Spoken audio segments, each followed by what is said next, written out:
السلام عليكم ورحمة الله حبايبي متابعيني، رجعت لكم اليوم بوصفة سهلة وبسيطة بمكونات متوفرة بكل بيت، وهو الكعك العراقي، كعك أبو سمسم بطريقة سهلة وبسيطة. خليكم وياي نشوف المكونات. بسم الله الرحمن الرحيم. راح أحتاج لهذه الوصفة هاي المكونات اللي قدامكم: 3 أكواب من الطحين، وياها تشيز بيكنج باودر، وهنا أنا عندي نص كوب حليب سائل، و3/4 الكوب شكر، 3/4 الكوب زبد أو زيت إذا حابة. وهنا أنا عندي هاي المطيبات اللي ضفتها للطحين: هيل، محلب، وحبة حلوة حسب الرغبة. إذا ما متوفرات عندك تقدرين تستبدليها تخلين بس هيل عادي.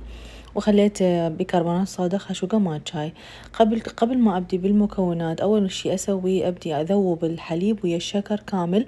أتأكد إنه كلش دايب، وإذا عندك شكر باودر استعمليه يكون أفضل حتى يكون أسرع بالذوبان.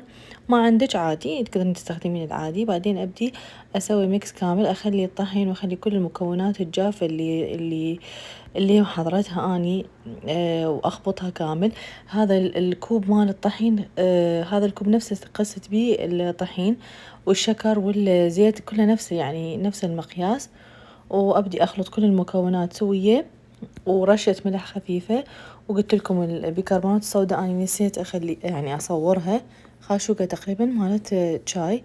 أبدي أذوب الزبد كله بالطحين، وأفته كامل مثل طريقة الكليتشة لحد ما تشرب الطحين كليته بالدهن.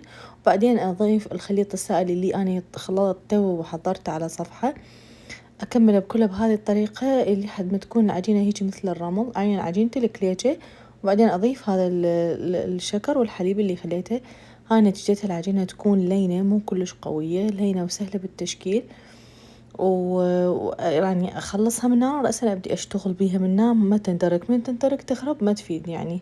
هاي سر النجاح مال الكعك. هسه من بعد ما عجنت هذه العجينة بهذا الشكل، أحضر السمسم أنا محمصته، مجهزته من قبل مقدار كوب. أضيف له تقريبا ملعقتين كبار من العسل أو شيرة، قطر، حسب شنو المتوفر عندك. وللنكهة أضيف له تقريبا ملعقة صغيرة من المي ورد، هذه اختياري. وأشكلها حسب الأشكال اللي أريدها أنا، وأغمسها بالسمسم من جهتين أو من جهة واحدة حسب رغبتك أنتي.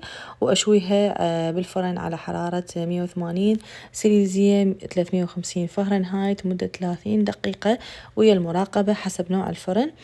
وهذه نتيجة الكعك، كان هش وطيب. أنصحكم تجربوه، ولا تنسون حبايبي باللايك والشير والسبسكرايب، وتضغطون على جرس التنبيهات حتى نبقى على تواصل إن شاء الله ويوصلكم كل شي جديد. في أمان الله، وسهمنا وسهمكم العافية. مع السلامة.